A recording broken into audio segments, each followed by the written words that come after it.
आपकी खुशी में, आपके गम में, आपकी आंसुओं में, आपकी मुस्कुराहटों में, आपके आज में, आपके कल में, आपके साथ होगी एक कहानी और मैं। नमस्कार दोस्तों, आप सभी का स्वागत है मेरे चैनल कथा सागर में। दोस्तों, आज मैं आप सब लोगों के लिए प्रेमचंद जी की एक कहानी लेकर आई हूँ। इस कहानी का शीर्षक है महातीर्थ। तो इस छोटी सी कहानी की शुरुआत करें उससे पहले आप सबसे एक रिक्वेस्ट है कि अगर आपको चैनल पे कहानियाँ पसंद आ रही हैं तो इसे सब्सक्राइब ज़रूर कीजिए और साथ ही इसे अपने दोस्तों और जानकारों में शेयर भी कर दीजिए। तो चलिए इस छोटी सी कहानी की शुरुआत करते हैं। मुंशी इंद्रमणि की आमदनी कम थी और खर्च ज़्यादा। अपने बच्चों के लिए दाई का खर्च न उठा सकते थे, लेकिन एक तो बच्चे की सेवा शुश्रूषा की फिक्र और दूसरे अपने बराबर वालों से हेटे बनकर रहने का अपमान। इस खर्च को सहने पर ये दोनों ही उन्हें बहुत मजबूर करते थे। बच्चा दाई को बहुत चाहता था, हर दम उसके गले का हार बना रहता था, इसीलिए दाई और भी ज़रूरी मालूम होती थी। पर शायद सबसे बड़ा कारण ये था कि वो मुरव्वत के वश दाई को जवाब देने का साहस नहीं जुटा पाते थे। बुढ़िया उनके यहाँ 3 साल से नौकर थी। उसने इनके इकलौते लड़के का लालन पालन किया था। अपना काम बड़ी मुस्तैदी और परिश्रम से करती थी। उसे निकालने का तो कोई बहाना नहीं था और व्यर्थ में खुचड़ निकालना इंद्रमणि जैसे भले आदमी के स्वभाव के एकदम विरुद्ध था। पर सुखदा इस संबंध में अपने पति से सहमत ना थी। उसे संदेह था कि दाई हमें लूट लेती है। जब दाई बाजार से लौटती तो वो दालान में छिपी रहती कि देखूं आटा कहीं छिपाकर तो नहीं रख देती, लकड़ी तो नहीं छिपा देती कहीं। उसकी लाई हुई चीज़ों को घंटों देखती, पूछताछ करती, बार बार पूछती, इतना ही क्यों? क्या भाव है? क्या इतना महंगा हो गया? दाई कभी तो इन संदेहात्मक प्रश्नों का उत्तर नम्रतापूर्वक देती, किंतु जब कभी बहू जी ज्यादा तेज हो जाती तो वो भी कड़ी पड़ जाती, शपथें खाती, सफाई की शहादतें पेश करती। वाद विवाद में घंटों लग जाते थे। प्रायः नित्य यही दशा रहती थी और प्रतिदिन ये नाटक दाई के अश्रुपात के साथ समाप्त हो जाता था। दाई का इतनी सख्तियां झेलकर पड़े रहना सुखदा के संदेह को और भी पुष्ट करता था। उसे कभी विश्वास नहीं होता था कि ये बुढ़िया केवल बच्चे के प्रेम वश पड़ी हुई है। वो बुढ़िया को इतनी बाल प्रेमशीला नहीं समझती थी। संयोग से एक दिन दाई को बाजार से लौटने में जरा सी देर हो गई। वहां 2 कुंजड़ियों में देवासुर संग्राम मचा हुआ था। उनका चित्रमय हाव भाव, उनका आग्नेय तर्क वितर्क, उनके कटाक्ष और व्यंग सब अनुपम थे। विष के 2 नद थे या ज्वाला के 2 पर्वत, जो दोनों तरफ से उमड़कर आपस में टकरा गए थे। क्या वाक्य प्रवाह था, कैसी विचित्र विवेचना! उनका शब्द बाहुल्य, उनकी मार्मिक विचारशीलता, उनके अलंकृत और उनकी उपमाओं को नवीनता पर ऐसा कौन सा कवि है जो मुग्ध न हो जाता। उनका धैर्य, उनकी शांति विस्मयजनक थी। दर्शकों की एक खासी भीड़ भी थी। वो लाज को भी लज्जित करने वाले इशारे, वो अश्लील शब्द जिनसे मलिनता के भी कान खड़े होते हैं, सहस्त्रों रसिक जनों के लिए मनोरंजन की सामग्री बने हुए थे। दाई भी खड़ी हो गई कि देखूं जरा क्या मामला है। तमाशा इतना मनोरंजक था कि उसे तो समय का बिल्कुल ध्यान ना रहा। यकाएक जब 9 बजे की आवाज कान में आई तो चौंक पड़ी और लपकी हुई घर की ओर चली। सुखदा घर पे भरी बैठी थी। दाई को देखते ही त्योरी बदल कर बोली, क्या बाजार में खो गई थी? दाई विनयपूर्ण भाव से बोली, एक जान पहचान की मेहरी से भेंट हो गई, बस वही बातें करने लगी। सुखदा इस जवाब से और भी ज्यादा चिढ़कर बोली, ये दफ्तर जाने को देर हो रहे हैं और तुम्हें सैर सपाटे की सूझती है। परंतु दाई ने इस समय दबने में ही कुशल समझी। बच्चे को गोद में लेने चली, पर सुखदा ने झिझक कर कहा, रहने दो, तुम्हारे बिना वो व्याकुल नहीं हुआ। दाई ने इस आज्ञा को मानना आवश्यक नहीं समझा। बहू जी का क्रोध ठंडा करने के लिए इससे उपयोगी और कोई उपाय न सूझा। उसने रुद्रमणि को इशारे से अपने पास बुलाया। वो दोनों हाथ फैलाए खड़खड़ाता हुआ उसकी ओर चला। दाई ने उसे गोद में उठा लिया और दरवाजे की तरफ चली, लेकिन सुखदा बाज की तरह झपटी और रुद्र को उसकी गोद से छीनकर बोली, तुम्हारी ये धूर्तता बहुत दिनों से देख रही हूं। ये तमाशे किसी और को दिखाइयो, यहां जी भर गया। दाई रुद्र पर जान देती थी और समझती थी कि सुखदा इस बात को जानती है। उसकी समझ में सुखदा और उनके बीच ये ऐसा मजबूत संबंध था जिसे साधारण झटके तोड़ न सकते थे। यही कारण था कि सुखदा के कटु वचनों को सुनकर भी उसे ये विश्वास न होता था कि मुझे निकालने पर प्रस्तुत है ये। सुखदा ने ये बातें कुछ ऐसी कठोरता से कहीं और रुद्र को ऐसी निर्दयता से छीन लिया कि दाई से तो सहा न गया। वो बोल उठी, बहू जी, मुझसे कोई बड़ा अपराध तो नहीं हुआ है, बहुत भी हुआ तो पाव घंटे की देर हुई होगी। अब इस पर आप इतना बिगड़ रही हैं तो साफ क्यों नहीं कह देती कि दूसरा दरवाज़ा देखो। नारायण ने पैदा किया है तो खाने को भी देगा, मजदूरी का अकाल थोड़े ही है। सुखदा ने कहा, तो यहाँ तुम्हारी परवाही कौन करता है? तुम्हारी जैसी लौंडी ने गली गली ठोकरें खाती फिरती हैं। दाई ने जवाब दिया, हाँ, नारायण आपको खुशल से रखें। लौंडिने और दाइयाँ आपको बहुत मिलेंगी। मुझसे जो अपराध हुआ हो वो क्षमा कीजिएगा, मैं तो जाती हूँ। सुखदा, जाकर मर्दाने में अपना हिसाब कर लो। दाई, मेरी तरफ से रुद्र बाबू को मिठाइयाँ मंगवा दीजिएगा। इतने में इंद्रमणि भी बाहर से आ गए। पूछा, क्या है भाई, क्या है?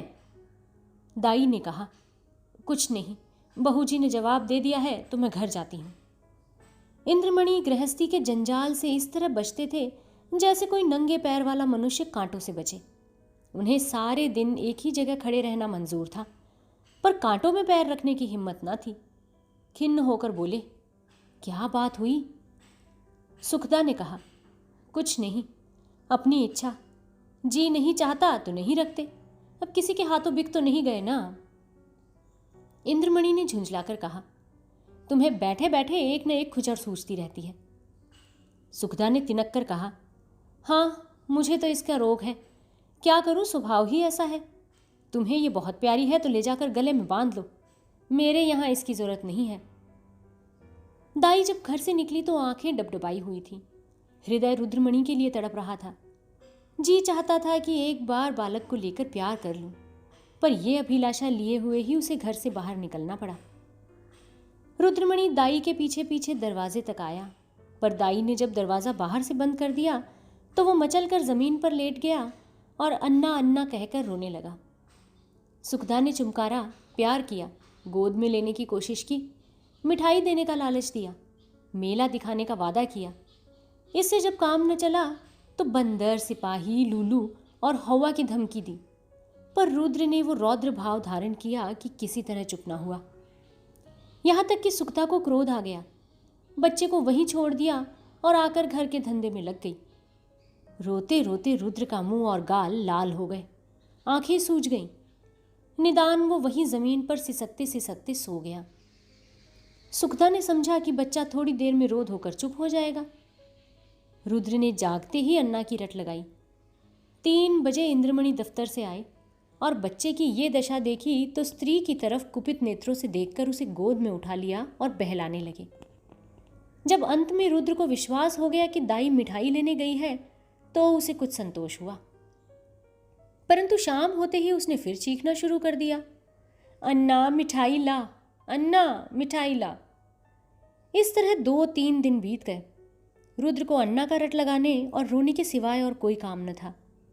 वो शांत प्रकृति कुत्ता जो उसकी गोद में एक क्षण के लिए भी न उतरता था, वो मौन व्रतधारी बिल्ली जिसे ताक पर देखकर वो खुशी से फूला न समाता था, वो पंखहीन चिड़िया जिस पर वो जान देता था, सब उसके चित्त से उतर गए।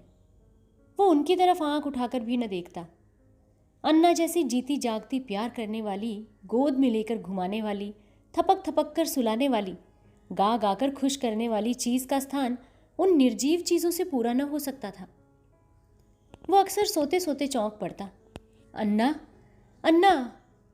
जोर से अन्ना अन्ना पुकार कर हाथों से इशारा करता, मानो उसे बुला रहा है।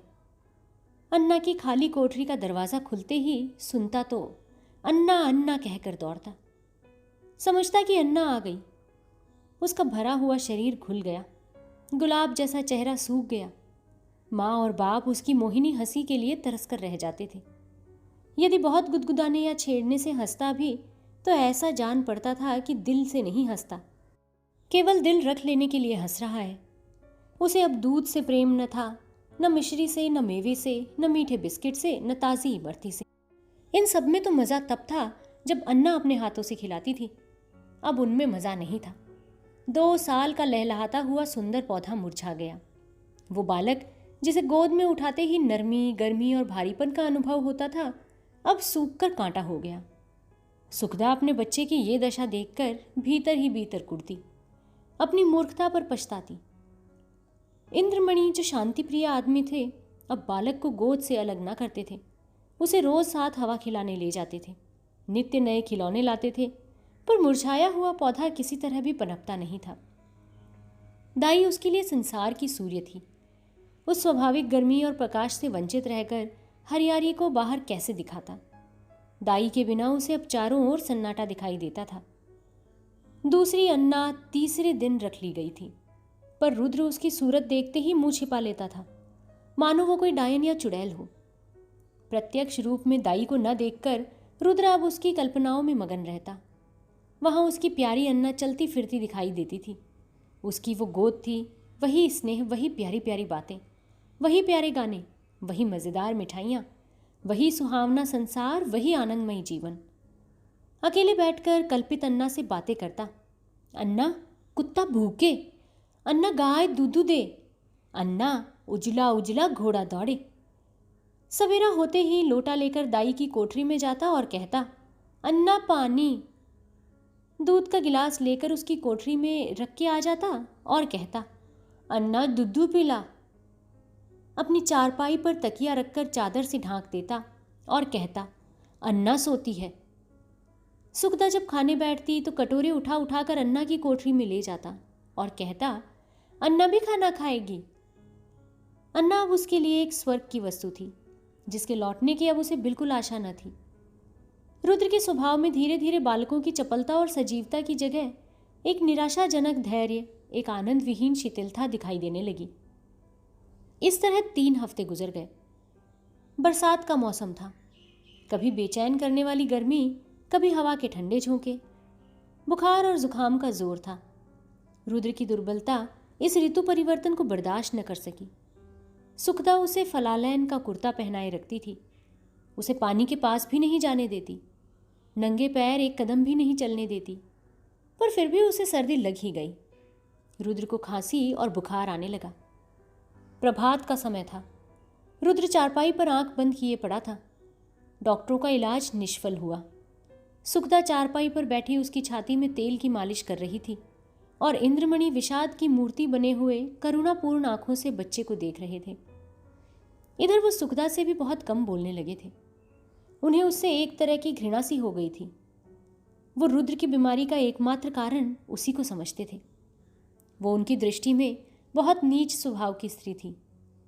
सुखदा ने डरते डरते कहा, आज बड़े हकीम साहब को बुला लेते, शायद उनकी दवा से कुछ फायदा हो जाए।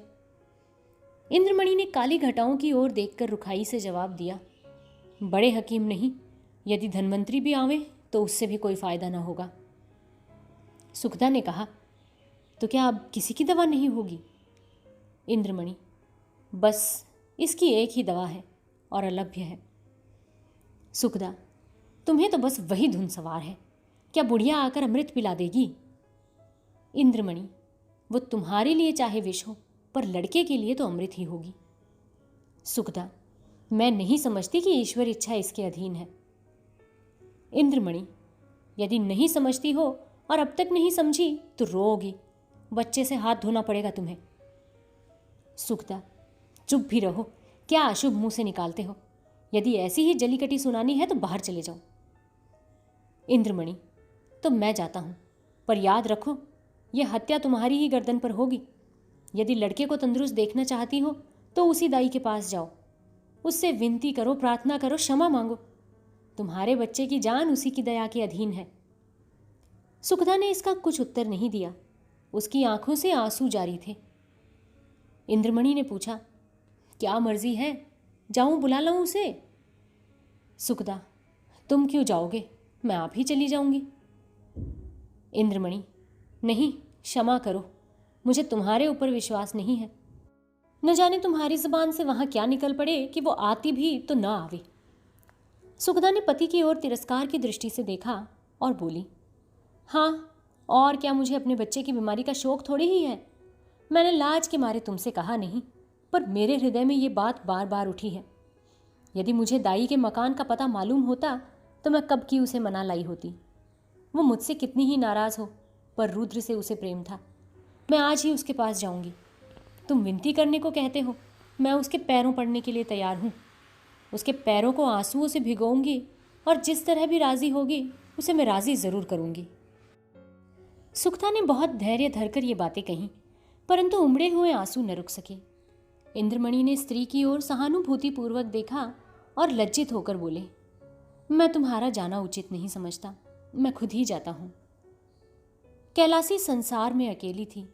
किसी समय उसका परिवार गुलाब की तरह फला फूला था, परंतु धीरे धीरे उसकी सब पत्तियां गिर गई थी। अब उसकी सब हरियाली नष्ट भ्रष्ट हो गई थी और अब वही एक सूखी हुई टहनी उस हरे भरे पेड़ का चिन्ह रह गई थी। परंतु रुद्र को पाकर इस सूखी हुई टहनी में जान पड़ गई थी। इसमें हरी भरी पत्तियां निकल आई थीं। वो जीवन जो अब तक नीरस और शुष्क था, अब सरस और सजीव हो गया था। अंधेरे जंगल में भटके हुए पथिक को प्रकाश की झलक आने लगी। अब उसका जीवन निरर्थक नहीं बल्कि सार्थक हो गया था। कैलासी रुद्र की भोली भाली बातों पर निछावर हो गई, पर वो अपना स्नेह सुखता से छिपाती थी, इसलिए कि माँ के हृदय में द्वेष न हो। वो रुद्र के लिए माँ से छिपकर मिठाइयाँ लाती और उसे खिलाकर प्रसन्न होती। वो दिन में 2-3 बार उसे उपटन मलती कि बच्चा खूब पृष्ठ हो। वो दूसरों के सामने उसे कोई ऐसी चीज़ नहीं खिलाती कि उसे नज़र लग जाएगी। सदा वो दूसरों से बच्चे के अल्पाहार का रोना रोया करती थी। उसे लगता था कि बच्चे को किसी की भी नज़र लग सकती है। उसे बुरी नज़र से बचाने के लिए ताबीज़ और गंडे लाती रहती, पर उसका विशुद्ध प्रेम था, उसमें स्वार्थ की गंध भी न थी। इस घर से निकलकर आज कैलासी की वो दशा थी जो थिएटर में यकाएक बिजली लैंपों के बुझ जाने से दर्शकों की होती है। उसके सामने वही सूरत नाच रही थी, कानों में वही प्यारी प्यारी बातें गूंज रही थीं। उसे अपना घर काटे खाता था। उस काल कोठरी में उसका दम घुटा जाता था। रात ज्यों त्यों कर कटी। सुबह को वो घर में झाड़ू लगा रही थी। बाहर ताज़े हलवे की आवाज़ सुनकर बड़ी फुर्ती से घर के बाहर आई। तब उसे याद आ गया कि आज हलवा कौन खाएगा, आज गोद में बैठकर कौन चहकेगा। वो मधुर गान सुनने के लिए जो हलवा खाते समय रुद्र की आंखों से, होठों से और शरीर से एक एक अंग से बरसता था। कैलाशी का हृदय तड़प गया। वो व्याकुल होकर घर से बाहर निकली कि चलूं जरा रुद्र को देख आऊं, पर आधे रास्ते से ही वापस लौट गई। रुद्र कैलासी के ध्यान से एक क्षण के लिए भी नहीं उतरता था। ये तो सोते सोते ही चौंक पड़ती थी। जान पड़ता रुद्र डंडे का घोड़ा दबाए चला आता है। पड़ोसियों के पास जाती तो रुद्र की ही चर्चा करती। रुद्र उसके दिल और जान में बसा हुआ था। सुखदा के कठोरतापूर्ण व्यवहार का उसके हृदय में ध्यान नहीं था। वो रोज़ इरादा करती थी कि आज रुद्र को देखने चलूंगी, उसके लिए बाजार से मिठाइयाँ और खिलौने भी लेती चलूंगी। घर से चलती पर रास्ते से लौट जाती, कभी 2-4 कदम से आगे नहीं बढ़ पाती थी। कौन सा मुंह लेकर जाऊं? जो प्रेम को धूर्तता समझता हो उसे कौन सा मुंह दिखाऊं? कभी सोचती कि रुद्र यदि मुझे ना पहचाने तो क्या होगा? बच्चों के प्रेम का ठिकाना ही क्या, नई दाई से हिल मिल गया होगा। ये ख्याल उसके पैरों पर जंजीर का काम कर जाता था। इस तरह 2 हफ्ते बीत गए थे। कैलाशी का जी हमेशा ही उछटा हुआ रहता, उसे जैसे कोई लंबी यात्रा करनी हो। घर की चीज़ें जहाँ की तहाँ पड़ी रहती, न खाने की सुधि थी न कपड़े की। रात दिन रुद्र ही के ध्यान में डूबी रहती थी। संयोग से इन्हीं दिनों बद्रीनाथ की यात्रा का समय आ गया। मोहल्ले के कुछ लोग यात्री की तैयारियां करने लगे थे। कैलाशी की दशा इस समय पालतू चिड़िया की सी थी जो पिंजरे से निकलकर फिर किसी कोने की खोज में हो। उसे विस्मृति का ये अच्छा अवसर मिल गया। यात्रा के लिए तैयार हो गई। आसमान पर काली घटाएं छाई हुई थीं और हल्की हल्की फुहारें पड़ रही थीं। दिल्ली स्टेशन पर यात्रियों की भीड़ थी। कुछ गाड़ियों पर बैठे हुए थे, कुछ अपने घर वालों से विदा हो रहे थे। चारों तरफ एक हलचल सी मची हुई थी। संसार माया आज भी उन्हें जकड़े हुए थी। कोई अपनी स्त्री को सावधान कर रहा था कि धान कट जाए तो तालाब वाले खेत में मटर बो देना और बाग के पास गेहूं। कोई अपने जवान लड़के को समझा रहा था, आसामियों पर बकाया लगान की नालिश में देर न करना और 2 रुपये सैकड़ा सूद जरूर काट लेना। एक बूढ़े व्यापारी महाशय अपने मुनीम से कह रहे थे कि माल आने में देर हो तो खुद चले जाइएगा और चलतू माल लीजिएगा, नहीं तो रुपया फंस जाएगा। पर कोई कोई ऐसे श्रद्धालु मनुष्य भी थे जो धर्म मगन दिखाई देते थे। वो या तो चुपचाप आसमान की ओर निहारते रहते थे या माला फेरने में तल्लीन थे। कैलासी भी एक गाड़ी में बैठी सोच रही थी। इन भले आदमियों को अब भी संसार की चिंता नहीं छोड़ती। वही बनिया व्यापार, लेन देन की चर्चा। रुद्र इस समय यहाँ होता तो बहुत रोता, मेरी गोद से कभी नहीं उतरता। लौटकर उसे अवश्य देखने जाऊंगी। या ईश्वर किसी तरह गाड़ी चले, गर्मी के मारे जी व्याकुल हो रहा है। इतनी घटा उमड़ी हुई है किंतु बरसने का नाम नहीं लेती। मालूम नहीं ये रेल वाले क्यों देर कर रहे हैं। झूठ मूठ इधर उधर दौड़ते फिरते हैं। ये नहीं कि झटपट गाड़ी खोल दें। यात्रियों की जान में जान जो आए। एकाएक उसने इंद्रमणि को बाईसाइकिल लिए प्लेटफॉर्म पर आते देखा। उसका चेहरा उतरा हुआ और कपड़े पसीने से तर थे। वो गाड़ियों में झांकने लगे। कैलाशी केवल ये जताने के लिए कि मैं भी यात्रा करने जा रही हूँ गाड़ी से बाहर निकल आई और इंद्रमणि उसे देखते ही लपक कर करीब आ गए और बोले, क्यों कैलासी, तुम भी यात्रा को चली? कैलासी ने सगर्व दीनता से उत्तर दिया, हाँ, यहाँ क्या करूँ, जिंदगी का कोई ठिकाना तो है नहीं। मालूम नहीं कब आंखें बंद हो जाए। परमात्मा के यहाँ मुंह दिखाने का भी तो कोई उपाय होना चाहिए। रुद्र बाबू तो अच्छी तरह है ना? इंद्रमणि, अब तो जा ही रही हो, रुद्र का हाल पूछकर क्या करोगी? उसे आशीर्वाद देती रहना। कैलासी की छाती धड़कने लगी। घबरा कर बोली, उनका जी अच्छा नहीं है क्या? इंद्रमणि, वो तो उसी दिन से बीमार है जिस दिन तुम वहाँ से निकली। 2 हफ्ते तक उसे अन्ना अन्ना की रट लगाई रही। अब 1 हफ्ते से खांसी और बुखार में पड़ा है।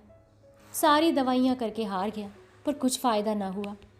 मैंने सोचा कि चलकर तुम्हारे अनुनय विनय करने से तुम्हें लिवा लाऊंगा। क्या जाने तुम्हें देखकर उसकी तबीयत संभल जाए। पर तुम्हारे घर पर आया तो मालूम हुआ कि तुम यात्रा करने जा रही हो। अब किस मुंह से चलने को कहूँ? तुम्हारे साथ सलूक ही कौन सा अच्छा किया था जो इतना साहस करो। फिर पुण्यकार में विघ्न डालने का भी तो डर है। तुम जाओ, उसका ईश्वर ही मालिक है। ईश्वर जो चाहेगा वही तो होगा। आयु शेष है तो बची रहेगी, अन्यथा ईश्वरी गति में किसी का क्या वश। कैलाशी की आंखों के सामने अंधेरा सा छा गया। सामने की चीज़ें तैरती हुई मालूम होने लगी। हृदय भावी अशुभ की आशंका से दहल गया। हृदय से निकल पड़ा, या ईश्वर, मेरे रुद्र का बाल बांका न हो। प्रेम से उसका गला भराया। विचार किया कि मैं भी कैसी कठोर हृदया हूँ। प्यारा बच्चा रो रोकर हलाकन हो गया और मैं उसे देखने तक नहीं गई। सुखदा का स्वभाव अच्छा नहीं है ना सही, किंतु रुद्र ने मेरा क्या बिगाड़ा था? मैंने माँ का बदला बेटे से लिया। ईश्वर, मेरा अपराध क्षमा करो। प्यारा रुद्र मेरे लिए हुड़क रहा है। इस ख्याल से कैलासी का कलेजा महसूस उठा और आंखों में आंसू बह निकले। मुझे क्या मालूम था कि उसे मुझसे इतना प्रेम है। नहीं मालूम बच्चे की क्या दशा है। भयातुर होकर बोली, दूध तो पीते हैं ना? इंद्रमणि, तुम दूध पीने की कहती हो? उसने 2 दिन से आंखें तक नहीं खोली हैं। कैलाशी, हे मेरे परमात्मा, अरे कुली, ओ कुली, बेटा आकर मेरा सामान गाड़ी से उतार दे। अब मुझे तीरथ वीरथ नहीं जाना। हाँ बेटा जल्दी कर, बाबूजी देखे कोई एक्का हो तो ठीक कर लो। एक्का रवाना हुआ। सामने सड़क पर बग्गियां खड़ी थीं। घोड़ा धीरे धीरे चल रहा था। कैलासी बार बार झुंझलाती थी और एक्कावान से कहती थी, अरे बेटा जल्दी कर, मैं तुझे कुछ ज़्यादा दे दूंगी। रास्ते में मुसाफिरों की भीड़ देखकर उसे क्रोध आता था। उसका जी चाहता था कि घोड़े के पर लग जाते, लेकिन इंद्रमणि का मकान करीब आ गया तो कैलासी का हृदय उछलने लगा। बार बार हृदय से रुद्र के लिए शुभ आशीर्वाद निकलने लगा। ईश्वर करे सब कुशल मंगल हो। एका इंद्रमणि की गली की ओर मुड़ा। अकस्मात कैलाशी के कान रोने की ध्वनि पड़ी। कलेजा मुंह को आ गया, सिर में चक्कर आ गया। मालूम हुआ वो नदी में डूबी जाती है। जी चाहा कि इक्के पर से कूद पड़ूं, पर थोड़ी ही देर में मालूम हुआ कि कोई स्त्री मैके से विदा हो रही है, तो उसे जाके कुछ संतोष हुआ। अंत में इंद्रमणि का मकान आ पहुंचा। कैलाशी ने डरते डरते दरवाजे की तरफ ताका, जैसे कोई घर से भागा हुआ अनाथ लड़का शाम को भूखा प्यासा घर आए। दरवाजे की ओर सटकी हुई आंखों से देखे कि कोई बैठा तो नहीं है। दरवाजे पर तो सन्नाटा छाया हुआ था। महाराज बैठा सुरती मल रहा था बस। कैलासी को जरा ढांढस हुआ। घर में बैठी तो नई दाई पुटलीस पका रही है। हृदय में बल का संचार हुआ। सुखदा के कमरे में गई तो उसका हृदय गर्मी के मध्याह्न काल से सदृश कांप रहा था। सुखदा रुद्र को गोद में लिए दरवाजे की ओर एकटक ताक रही थी। शोक और करुणा की मूर्ति बनी थी। कैलाशी ने सुखदा से कुछ नहीं पूछा। रुद्र को उसकी गोद से लिया और उसकी तरफ सजल नयनों से देखकर कहा, बेटा रुद्र, आंखें खोलो। रुद्र ने आंखें खोली। क्षण भर दाई को चुपचाप देखता रहा। तब यकायक दाई के गले से लिपटकर बोला, अन्ना आई, अन्ना आई। रुद्र का पीला मुरझाया हुआ चेहरा खिल उठा, जैसे बुझते हुए दीपक में तेल पड़ जाए। ऐसा मालूम हुआ मानो वो कुछ बढ़ गया है। 1 हफ्ता और बीत गया। प्रातःकाल का समय था। रुद्र आंगन में खेल रहा था। इंद्रमणि ने बाहर आकर उसे गोद में उठा लिया और प्यार से बोले, तुम्हारी अन्ना को मारकर भगा दें? रुद्र ने मुंह बनाकर कहा, नहीं, वो रोएगी। कैलासी बोली, क्यों बेटा, तुमने तो मुझे बद्रीनाथ नहीं जाने दिया। मेरी यात्रा का पुण्य फल कौन देगा? इंद्रमणि ने मुस्कुराकर कहा, तुम्हें उससे कहीं अधिक पुण्य हो गया है। ये तीर्थ तो महातीर्थ है। तो दोस्तों, आशा करती हूँ आपको आज की हमारी ये कहानी पसंद ज़रूर आई होगी। ये कहानी ममता से भरी हुई कहानी है कि जिस प्रकार बच्चे को पालने के लिए सिर्फ माँ का ही रिश्ता आवश्यक नहीं है। बच्चे को प्रेम अपनी दाई से भी हो गया था और अपनी माँ से भी ज़्यादा। जब वो दाई बच्चे से अलग हो गई तो उस समय बच्चा इतना व्याकुल हो गया, उसकी ऐसी हालत हो गई कि जैसे उसका सर्वस्व ही छीन लिया गया हो। और यही बात माता को जब समझ में आई, तब जाके उसने हार स्वीकार करी और दाई को फिर से बुलाने के लिए कहा। दाई वापस आई तो बच्चे को जैसे नया जीवन मिल गया। तो दोस्तों, ये बहुत ही मार्मिक कहानी थी और ये कहानी हमें अच्छे से ये दर्शाती है कि बच्चों से अमूमन सभी को प्रेम होता है, लेकिन कई बार अपने अकेलेपन की वजह से भी कई वृद्ध औरतें जिनको हम दाई के रूप में रखते हैं, उनको बच्चों से माँ से भी ज़्यादा प्रेम हो जाता है और बच्चे को भी उनसे माँ से ज़्यादा प्रेम हो जाता है। तो दोस्तों, आज की हमारी ये कहानी यहीं पे समाप्त होती है। आशा करती हूँ आपको पसंद ज़रूर आई होगी। अगर कहानी पसंद आई है तो ये कमेंट करके मुझे बताइएगा ज़रूर और इसे अपने दोस्तों और जानकारों में शेयर ज़रूर कीजिएगा। तो जल्दी ही आप लोगों से फिर से मिलूंगी एक नई कहानी के साथ। तब तक के लिए आप अपने और अपने पूरे परिवार का ध्यान रखिए, खुश रहिए और स्वस्थ रहिए। नमस्कार।